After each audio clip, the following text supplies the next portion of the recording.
Chamravattam regulator cum ബ്രിഡ്ജിൻ്റെ ചോർച്ച അടക്കുന്ന പ്രവൃത്തി അതിൻ്റെ അവസാന ഘട്ടത്തിലേക്ക് നീങ്ങുകയാണ്. 39 കോടി രൂപ ചെലവിട്ടുകൊണ്ടാണ് സംസ്ഥാന സർക്കാരിൻ്റെ ജലസേചന വകുപ്പ് ഈ പ്രവൃത്തി പൂർത്തിയാക്കുന്നത്. MLA എന്നുള്ള നിലയിൽ നിരന്തരമായ നമ്മളുടെ ആവശ്യത്തെ തുടർന്നാണ് ഈ പദ്ധതിക്ക് അനുമതി കിട്ടിയതും പ്രവൃത്തി ആരംഭിച്ചതും. നമ്മളുടെ അപ്സ്ട്രീമിൽ മുഴുവൻ സ്റ്റീൽ ഷീറ്റിൻ്റെ പൈലിങ്ങും പൂർത്തിയായി കഴിഞ്ഞിരിക്കുകയാണ്. ഡൗൺ സ്ട്രീമിലേത് 50% പ്രവൃത്തി പൂർത്തിയായി.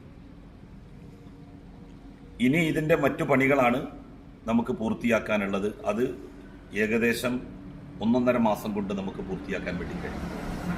ഏപ്രിൽ 1-ാം തീയതി ഷട്ടറിട്ട് ചമ്രവട്ടം റെഗുലേറ്റർ കം ബ്രിഡ്ജിൽ നമുക്ക് വെള്ളം സംഭരിക്കാൻ വേണ്ടിയിട്ട് സാധിക്കും. കെട്ടി നിർത്തി വെള്ളം സംഭരിക്കാൻ വേണ്ടി സാധിക്കും. അപ്പോൾ ഏപ്രിൽ 1-ാം തീയതി അതിനുള്ള പണികളൊക്കെ ഇപ്പോൾ നടന്നുകൊണ്ടിരിക്കുകയാണ്. എല്ലാ ഷട്ടറുകൾക്കും പെയിൻ്റ് അടിച്ചുകൊണ്ടിരിക്കുകയാണ്. ഷട്ടറുകളുടെ മറ്റു അറ്റകുറ്റപ്പണികളൊക്കെ തീർത്തുകൊണ്ടിരിക്കുകയാണ്.